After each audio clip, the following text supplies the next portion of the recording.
एक मतलब बहुत एक्टिव एक लीडर माने जाते थे आप।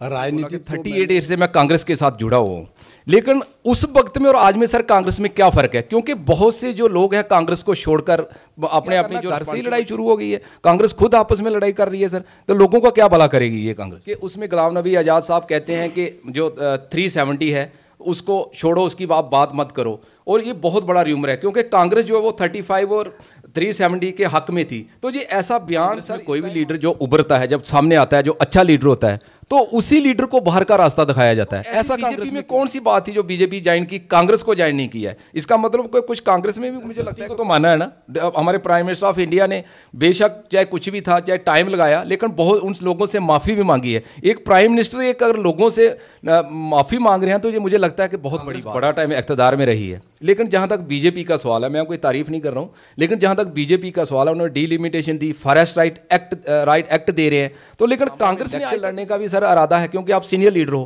क्योंकि लोग भी ये चाहते हैं कि आप इलेक्शन लड़कर हमारे नुमाइंदे बने और हमारे कामकाज हों। इसके ऊपर आप क्या कहेंगे सर? देखो, जो आप जंग लीडर हो, एक बड़े होनहार लीडर हो, तो इसलिए मैंने क्वेश्चन किया कि आप इलेक्शन लड़ने के लिए तैयार हो? डिस्ट्रिक्ट सांबा में अगर पार्टी आपको मैंडेट देती है तो आप लड़ने के लिए तैयार हो? मैं तो पिछले, आप इतने टाइम से बहुत पुराने लीडर हो आप, तो फिर ये मैंडेट क्यों नहीं दिया जाती है? और आपका मुझे लगता है कि काफी नाम है, तो इसलिए मैंने वो क्वेश्चन आपको पूछा कि आप इलेक्शन लड़ने के लिए रेडी हो? हाँ, मैं बिल्कुल तैयार। आप देख रहे हैं हेल्पिंग हैंड न्यूज़ चैनल और मैं हूं आपका होस्ट मोहम्मद सरवर। आज मैं जिस शख्सियत के साथ मौजूद हूं, विनोद मिश्रा जी, जो पीसीसी के मेंबर भी हैं और बहुत ही होनहार लीडर हैं। आज हम इनसे आपकी मुलाकात करवाएंगे। सर, सबसे पहले आपको मैं खुशामदीद कहता हूं अपने चैनल। आपका शुक्रिया सरवर साहब, आप जहाँ पे आए हुए हैं आपका वेलकम करते हैं, खैर मकदम करते हैं। Thank you sir. मैं सबसे पहले आपकी जो फर्स्ट क्वेश्चन है एजुकेशन से ही शुरू करूँगा। जो आपकी एजुकेशन है वो कहाँ से स्टार्ट हुई? मैंने सबसे पहले, जब मैं छोटा था, यहाँ पे सांबा में बाल भारती स्कूल था, वहाँ से मैंने स्टार्ट किया नर्सरी। उसके बाद फिर मेरे पिताजी एजुकेशन डिपार्टमेंट में थे, फादर साहब, वो 70s में जम्मू चले गए। तो फिर जम्मू में मैंने फिर जैन स्कूल में मैंने एजुकेशन ली। वहाँ पे मैंने उसके बाद रणबीर सेकेंडरी स्कूल में, फिर कॉमर्स कॉलेज में, फिर उसके बाद जम्मू यूनिवर्सिटी में मैंने अपनी एजुकेशन ली और राजनीति की वहाँ पे। तो पिछले आई am in politics in Congress party for the last more than 38 years. Sir, जहाँ तक यूनिवर्सिटी का आपने नाम लिया है, तो यूनिवर्सिटी में भी आप, मुझे लगता है कि 1-2 बार प्रेसिडेंट रहे हो, ये बहुत बड़ी बात है। तो ये कब की बात है और कितना उस वक्त मतलब आप में कितनी कैसी फीलिंग होती थी जब उस टाइम आप वहाँ पर यूनिवर्सिटी के एक मतलब बहुत एक्टिव एक लीडर माने जाते थे आप? राजनीति तो मैंने, जब मैं रणबीर हाई सेकेंडरी स्कूल में पढ़ता था तो मैं CR बना 11th में, 12th में। उसके बाद मुझे कॉमर्स कॉलेज में जब मुझे मौका मिला, जब मैं ग्रेजुएशन कर रहा था, तो मैं CR बना, क्लास रिप्रेजेंटेटिव। हमारे जो former prime minister of India थे, मुझे उन्होंने NSUI में, जो कांग्रेस का स्टूडेंट विंग है, national student union of India, उसका मैं अध्यक्ष बना, प्रेसिडेंट बना, 10 साल रहा president. I am in Congress party from the last more than 38 years. I have started my career from block president Congress, then NSUI president, youth student Congress state president, 10 साल रहा मैं। एक बार सेक्रेटरी बना कांग्रेस का स्टेट लेवल का, 4 बार मैं जनरल सेक्रेटरी रहा प्रदेश Congress committee JNK का, राजीव जी के टाइम। पिछले 13 साल मैं पार्टी का जनरल सेक्रेटरी रहा। 4 प्रेसिडेंट जो कांग्रेस के जम्मू कश्मीर के प्रदेश कांग्रेस कमेटी के, मैंने उनके साथ काम किया। अब मैं प्रदेश कांग्रेस कमेटी का मेंबर हूं, तो अब मैं कांग्रेस में काम कर रहा हूं।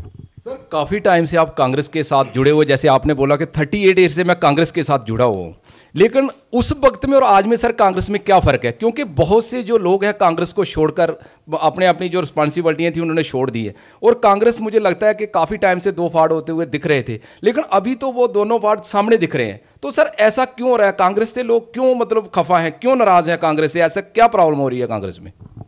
देखिए सरवर साहब, कांग्रेस पार्टी जो है हमारी हिंदुस्तान में जिसकी प्रेजेंट अध्यक्षा हमारी श्रीमती सोनिया गांधी जी हैं, राहुल गांधी जी थे पहले, प्रियंका गांधी जी, राजीव गांधी जी, जो कांग्रेस पार्टी है ये हिंदुस्तान में इनकी ज़ेरे क़यादत में काम कर रही है। हिंदुस्तान में कांग्रेस पार्टी एक ही है सोनिया गांधी जी की लीडरशिप में।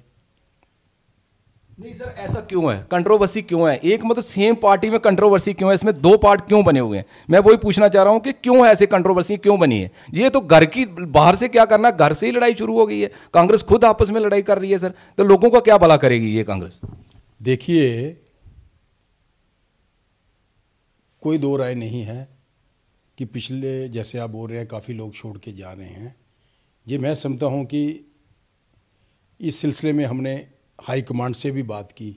राहुल गांधी जी पिछले दिनों यहाँ पे जब वैष्णो माता आए थे, हमें भी 1-2 मिनट उनको मिलने का मौका मिला, तो हमने उनको बोला, हमने उनको बताया कि क्या वजूहत हैं ये कांग्रेस पार्टी यहाँ पे ये जो बना हुआ है, ये जो अनस्टेबल हो रही है, who is to be blame for all this.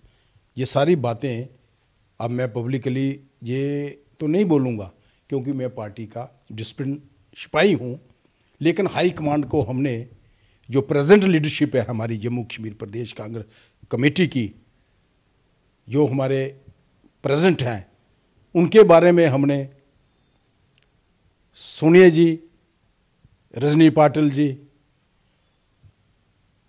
Rahul Gandhi ji, जितने भी हमारे x ministers, x MLAs, x MLCs, majority of the party leaders Jammu Kashmir के ओहदेदारान, उन्होंने पार्टी को इन्फॉर्म किया है, उनको सब कुछ बताया है कि who is to be blame for all this.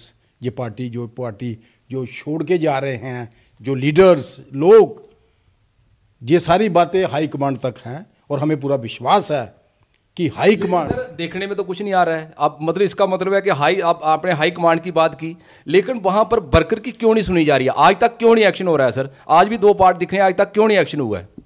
चलो अब ये बात है, ये पार्टी की विदिन अंदरूनी बातें हैं, करें। सर आप भी बड़े टाइम से कांग्रेस के साथ जुड़े हुए हो, लेकिन एक बहुत न्यूज़ जो है वो वायरल हो रही है अभी 1-2 दिन से, कि उसमें गुलाम नबी आज़ाद साहब कहते हैं कि जो 370 है उसको छोड़ो, उसकी बात मत करो। और ये बहुत बड़ा र्यूमर है क्योंकि कांग्रेस जो है वो 35 और 370 के हक में थी। तो ये ऐसा बयान सर इस टाइम आना, मुझे लगता है कि इसके बारे में आप क्या कहेंगे? आप भी सीनियर लीडर हो, जो ये बयान आया आज़ाद साहब की तरफ से। आज़ाद साहब ने कुकरनाग की जो रैली हुई, एक तो बड़ी क्लियर बात है, आज़ाद साहब ने ये बोला, उन्होंने कोई ऐसी स्टेटमेंट नहीं दी, उन्होंने 2 चीज़ें बड़ी क्लियर कर ली। उन्होंने बोला कि हमें जम्मू कश्मीर के लोगों की जो लैंड है वो किसी बाहर के के लोगों को नहीं मिलनी चाहिए। जो हमारी लैंड है, ज़मीन है, वो जम्मू कश्मीर के लोगों के पास ही रहे। दूसरी कि हमारी नौकरियां जो हैं जम्मू कश्मीर की बाहर के लोगों को ना मिले। देखे आज़ाद साहब की रैलियां देखे, ये लोग बुखला गए हैं, एक्सप्लॉइट कर रहे हैं, गुमराह कर रहे हैं लोगों को। लेकिन आज़ाद साहब की जो मशहूरी, आज़ाद साहब के जो काम, आज़ाद साहब का जो काम करने का तरीका, पिछले 50 साल में हो गए उनको राजनीति में, कांग्रेस में लोगों की सेवा करते। सर मर्कजी सरकार का कहना था कि 35A और 370 के बाद जहां के जम्मू कश्मीर में बहुत सी नौकरियां आएंगी, बहुत से लोगों को फ़ायदे आएंगे, बहुत सी इंडस्ट्री आएंगी। तो क्या ये जो उन्होंने ये बयानबाजी दी थी, इससे आप सहमत हो? आपने देखा यूटी जब ये बनी, कितने जम्मू कश्मीर के लोगों को नौकरियां मिली, कितने लोगों को एम्प्लॉयमेंट दूर हुई, कितने लोगों को फ़ायदा हुआ, कुछ नहीं मिला। जब से ये यूटी बनी है, जम्मू कश्मीर के लोगों का जीना मुश्किल हो गया है। कि गुलाम नबी आज़ाद साहब जम्मू कश्मीर के मुख्यमंत्री बने और जो लोग जो हैं जम्मू कश्मीर में, ऐसा जन सैलाब निकल पड़ा है कि सभी लोगों ने फैसला कर दिया है कि अब आज़ाद साहब जो है, इनके अलावा जम्मू कश्मीर में कोई लोगों की गुड्स डिलीवर नहीं कर सकता। सर, कांग्रेस में कोई भी लीडर जो उभरता है, जब सामने आता है, जो अच्छा लीडर होता है, तो उसी लीडर को बाहर का रास्ता दिखाया जाता है। ऐसा कांग्रेस में क्यों हो रहा है? ये कोई ऐसी बात नहीं है, कोई ऐसी बात नहीं है। सोचने और समझने की बात है। जो लोग टैलेंटेड है, जो लोग अच्छे लोग हैं, वो कांग्रेस में की रहनुमाई में हम काम कर रहे हैं। आज़ाद साहब हिंदुस्तान के लीडर हैं। आज़ाद साहब की आप बात कर रहे हो, जहाँ तक आज़ाद साहब का सवाल है, तो वहाँ कमेटी से उनको मतलब बाहर निकाल दिया गया है। ऐसा क्यों हुआ फिर सर? कोई ऐसी बात नहीं है, कोई ऐसी बात नहीं सर, बिल्कुल है, सामने आ रही है ये डिविजनल कमेटी जो है, कई बार शफलिंग होती है। कोई सर, जहाँ तक एनसी का सवाल है, बहुत से गदावर नेताओं ने एनसी को मतलब छोड़ दिया और उन्होंने बीजेपी की राह को पकड़ा, बीजेपी को ज्वाइन कर लिया, उन्होंने कांग्रेस को ज्वाइन नहीं किया। ऐसा क्या हुआ? मतलब इसका मतलब बीजेपी में कौन सी ऐसी खास बात थी जो बहुत से लीडर, बड़े बड़े लीडर थे जो, और बहुत से पंच, बड़े सरपंच, बीडीसी चेयरमैन, डीडीसी, बहुत ने बीजेपी ज्वाइन की है। तो ऐसी बीजेपी में कौन सी बात थी जो बीजेपी ज्वाइन की, कांग्रेस को ज्वाइन नहीं किया है? इसका मतलब कुछ कांग्रेस में भी मुझे लगता है कि कमियां दिख रही हैं। इसके ऊपर आप क्या कहोगे? मैं आपको बड़ी क्लियर बात बताऊं, बीडीसी, डीडीसी, पंच, सरपंचेस को, खैर मैं इनके बारे में नहीं बोलूँगा, लेकिन जो लोग जिन्होंने रिसेंटली, जैसे आप बोल रहे हैं, मैं किसी को पर्सनल कोड नहीं करूँगा, जो लोग आते हैं जाते हैं, आज कोई एनसी में है वो कांग्रेस में आ जाएगा, जो कांग्रेस में कोई दूसरी पार्टी में चला जाएगा। ये जो लोग हैं, आने जाने वाला जो सिस्टम होता है, ये वही लोग जाते हैं जिनको कोई डर होता है। तो जो लोग इधर उधर जाते हैं, तो मैं समझता हूँ कि वो अपने फ़ायदे के लिए जाते हैं। नहीं सर, कांग्रेस में क्यों नहीं आ रहे, बीजेपी में क्यों जा रहे हैं? मैं ये आपसे मेन पूछ रहा था, बीजेपी में क्यों? इसका मतलब बीजेपी काम कर रही है तो इसलिए उसमें जा रहे हैं, मुझे लगता है। सरवर साहब, बीजेपी क्या काम कर रही है आपके सामने है।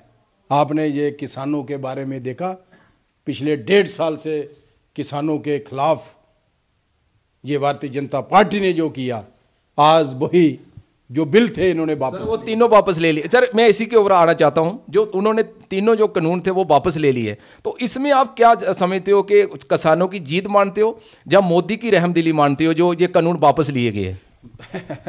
वो आप देख ही लो जो इन्होंने किया। अगर आज इन्होंने पार्लियामेंट में, कल इन्होंने दोनों हाउसेस में ये वापस बिल जो किए, सरेंडर किए, तो जो 1.5 साल जो एजिटेशंस हुई, जो हमारे जो किसान भाई जिन्होंने जदोजहद की, 700-800 लोगों की मौत हो गई, इसमें वो कौन कसूरवार है? कईयों के फादर मर गए, कईयों के भाई मर गए, कईयों की माताएं मर गईं। किसानों के लिए उन्होंने अपने आप जो इनकी जो जदोजहद थी, आज ये भारतीय जनता पार्टी की जो सरकार हिंदुस्तान में जो है, ये सरेंडर कर गई है। अब जे इन्होंने माना कि हमसे गलती हुई है। नहीं सर, गलती को तो माना है ना। हमारे प्राइम मिनिस्टर ऑफ इंडिया ने बेशक चाहे कुछ भी था, चाहे टाइम लगाया, लेकिन बहुत उन लोगों से माफ़ी भी मांगी है। एक प्राइम मिनिस्टर एक अगर लोगों से माफ़ी मांग रहे हैं तो ये मुझे लगता है कि बहुत बड़ी बात है। उन्होंने तो माफ़ी भी मांगी है इसके लिए। अब आप देख लो इन्होंने कहाँ कहाँ माफ़ियाँ मांगनी है, आप देखते चलो। अभी फर्स्ट टाइम इन्होंने किसानों के इशू में ये फेल हो गए, आगे देखो क्या क्या होता है। कांग्रेस बड़ा टाइम इक़्तिदार में रही है, लेकिन जहाँ तक बीजेपी का सवाल है, मैं कोई तारीफ नहीं कर रहा हूँ, लेकिन जहाँ तक बीजेपी का सवाल है, उन्होंने delimitation the, forest right act they रहे हैं, तो लेकिन कांग्रेस ने आज तक इसके बारे में बात नहीं की। इसके ऊपर क्या कहेंगे आप? कांग्रेस ने रोशनी दी। गरीब लोग जिनके पास सरकारी रकबे थे, आज सर वो भी कैंसिल हो गई है। जो सरकारी रकबे थे जिनके पास, गुलाम नबी आज़ाद साहब जब वज़ीर आला थे, मुख्यमंत्री थे, तो उन्होंने आर्डर निकाला जब वो चीफ मिनिस्टर थे कि जिनके पास 5-5, 10-10 कनाल, 4-4, 5-5 कनाल सरकारी जगह है, वो पक्का मालकाना हक जो रेट फिक्स किए थे जारी है। जो जंग जूथ है वो आज सड़कों पर है, और अगर कल को आपकी सरकार आती है तो क्या कोई ऐसी पॉलिसी बनाई जाएंगी जो जंग युवाओं को, जो जंग लोग हैं उनको कोई फायदा मिल सके? एक तो है जो यहाँ पे डेली वेजेस हैं, पीएचई के, पीडीडी के, रेवेन्यू के, हैंडलूम के, एनआरएचएम में, हेल्थ में, फार्मासिस्ट, कंसोलिडेटेड, फॉरेस्ट में, डिफरेंट डिपार्टमेंट्स में, डिफरेंट मुख्तलिफ डिपार्टमेंट्स में जो डेली वेजेस एडाग में जो काम कर रहे हैं, हमें इनका पूरा ध्यान है। जैसा कि सर आप डिस्ट्रिक्ट सांबा में एक कांग्रेस के सीनियर लीडर हो, बहुत टाइम से आप डिस्ट्रिक्ट सांबा के साथ और के लोगों के साथ हमदर्दी है, कांग्रेस के साथ काफ़ी टाइम से आप जुड़े हुए हो, तो मुझे लगता है कि अभी आपको जैसे डिस्ट्रिक्ट सांबा में इलेक्शन लड़ने का भी सर इरादा है, क्योंकि आप सीनियर लीडर हो, क्योंकि लोग भी ये चाहते हैं कि आप इलेक्शन लड़कर हमारे नुमाइंदे बने और हमारे कामकाज हों। इसके ऊपर आप क्या कहेंगे सर? देखो, जो लोग राजनीति में आता है उसका एक मकसद होता है। मेरा मकसद है लोगों की सेवा करना।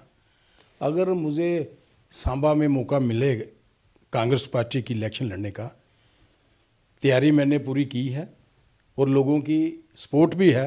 आप जंग लीडर हो, एक बड़े होनहार लीडर हो, तो इसलिए मैंने क्वेश्चन किया कि आप इलेक्शन लड़ने के लिए तैयार हो डिस्ट्रिक्ट सांबा में? अगर पार्टी आपको मैंडेट देती है तो आप लड़ने के लिए तैयार हो? मैं तो पिछले 96 में तैयार था। पिछले 25-30 साल पहले बीजेपुर में 4 बार बीजेपुर कॉन्स्टिट्यूंसी का मेरा नाम पैनल में था। लेकिन सर नाम ही पैनल में होता है, आपको वो कैंडिडेट के तौर पर क्यों नहीं देखना चाहते हैं पार्टी का? आप इतने टाइम से बहुत पुराने लीडर हो आप, तो फिर ये मैंडेट क्यों नहीं दिया जाता आपको? आज तक क्यों नहीं दिया गया? ये कहते थे कि आप सांबा के हैं, आप सांबा के रहने वाले हैं, बीजेपुर आउटसाइड कॉन्स्टिट्यूंसी है। अब सांबा रिजर्व थी, अब सांबा ओपन हो गई है। तो अब अगर आप लोग सब की आशीर्वाद होगा तो मैं तो लड़ूंगा सांबा से। मुझे मेरे जो सांबा के लोग हैं, जिसमें Samba block, Gagwal block, Raipura block, सुंब नड प्रमंडल, जो सांबा कॉन्स्टिट्यूंसी है, इन लोगों का आशीर्वाद हमें मिलेगा और है। और अगर इनका आशीर्वाद मेरे साथ रहेगा तो हमने तो लोगों की आवाज़ ही पूछी है, क्योंकि हम भी लोगों में जाते हैं। हमने भी आपकी कॉन्स्टिट्यूंसी का बड़े बार दौरा किया है और आपका मुझे लगता है कि काफ़ी नाम है, तो इसलिए मैंने वो क्वेश्चन आपको पूछा कि आप इलेक्शन लड़ने के लिए रेडी हो? हाँ, मैं बिल्कुल तैयार हूँ। तो सर जहाँ तक महंगाई का सवाल है, तो जो गरीब आदमी है उसको सुबह का मतलब खाना बनाता है तो शाम का चूल्हा जलने के लिए वो उसको 10 बार सोचना पड़ता है। तो महंगाई बहुत ज़्यादा है और बहुत सी चीज़ें जो रोज़मर्रा की चीज़ें हैं इस्तेमाल होने वाली, उनमें बहुत ज़्यादा इजाफा हो रहा है। तो इसके ऊपर कोई कांग्रेस ने आज तक, मुझे लगता नहीं कि जम्मू कश्मीर में कोई ऐसा प्रोटेस्ट किया उसके खिलाफ। तो सर इसके ऊपर आप क्या कहेंगे? हमने महंगाई के लिए, महंगाई के बारे में के खिलाफ, हमने महंगाई के खिलाफ सांबा में प्रोटेस्ट किए। हमारी कांग्रेस पार्टी जम्मू कश्मीर में कई बार प्रोटेस्ट किया, हिंदुस्तान में प्रोटेस्ट हो रहा। अब महंगाई के लिए हमारी कांग्रेस में बहुत बड़ी रैली हो रही है। महंगाई जो है, तेल, चीनी, ये चावल, दालें, बाकी ये है, आप ठीक कह रहे हैं, इस सरकार में महंगाई बहुत आसमान छू रही है। हम लोगों से अपील करते हैं, जम्मू कश्मीर के लोगों को, कि इकट्ठे होके इस महंगाई के खिलाफ, जो भारतीय जनता पार्टी की सरकार है, इसके खिलाफ मोर्चा खोलें और महंगाई के खिलाफ इस सरकार को हम घेरे। सर आप एक वेल एजुकेटेड पर्सन हो और एक डिस्ट्रिक्ट सांबा के लोगों में भी आपकी एक बहुत अच्छी साख है, तो आप इन लोगों को क्या मैसेज देना चाहते हो, क्या पैगाम देते हो इन लोगों को जो डिस्ट्रिक्ट सांबा के लोग हैं, आप आपकी कॉन्स्टिट्यूंसी के लोग हैं, क्या मैसेज दोगे आप? जो हमारे सांबा डिस्ट्रिक्ट के लोग हैं, सांबा कॉन्स्टिट्यूंसी, हमारे डिस्ट्रिक्ट में 9 ब्लॉक हैं। सांबा ब्लॉक है, गगवाल ब्लॉक है, राजपुरा ब्लॉक है, सुंब ब्लॉक है, नड ब्लॉक है, प्रमंडल ब्लॉक है, विजयपुर ब्लॉक है, बड़ी ब्रह्मणा ब्लॉक है और रामगढ़ ब्लॉक है। हमारे डिस्ट्रिक्ट में 9 ब्लॉक हैं। हम सभी जो 9 ब्लॉक के लोग हैं, सांबा कॉन्स्टिट्यूंसी के लोग हैं, डिस्ट्रिक्ट सांबा के जो लोग हैं, इनकी बेरोज़गारी का जो मसला है, अनप्लॉयड का जो मसला है, एक्सर्विसमैन का जो मसला है, मेरे जो किसान भाई का मसला है, लेबर जो हमारे जो मज़दूर भाई, इनका मसला है, स्टूडेंट्स का जो मसला है, माता बहनों का मसला है, फौजियों का जो मसले हैं, सांबा के irrespective of caste, colour, creed, religion, Vinod Mishra इन लोगों के लिए 24 घंटे खड़ा है। इनकी दुख तकलीफ़ों को दूर करने के लिए मैं विश्वास दिलाता हूँ। विनोद मिश्रा के दरवाजे सांबा में सबके के लिए खुले हैं। हमारे डिस्ट्रिक्ट सांबा के लोगों की मकसद है सफाई, सच्चाई, ईमानदारी, इंसानियत से हमने चलना है। लोगों की गुड्स जो है, लोगों के जो मसले मसाइल हैं, उसके लिए जदोजहद करना है, ना मरना है। Thank you sir, thank you. ये थे हमारे साथ विनोद मिश्रा जी। इन्होंने हर चीज़ का जवाब बड़े अच्छे तरीके से दिया। इन्होंने कहा कि जो लोग बेरोज़गार हैं उनको हम, अगर हमारी सरकार आती है तो हम यही कोशिश करेंगे, उनको रोज़गार देने की कोशिश करेंगे। और बहुत सी चीज़ों को लेके, बड़ी चीज़ों को लेके इन्होंने काफ़ी मतलब एक्सप्लेनेशन दी है। आज तक के लिए इतना ही। थैंक यू, शुक्रिया।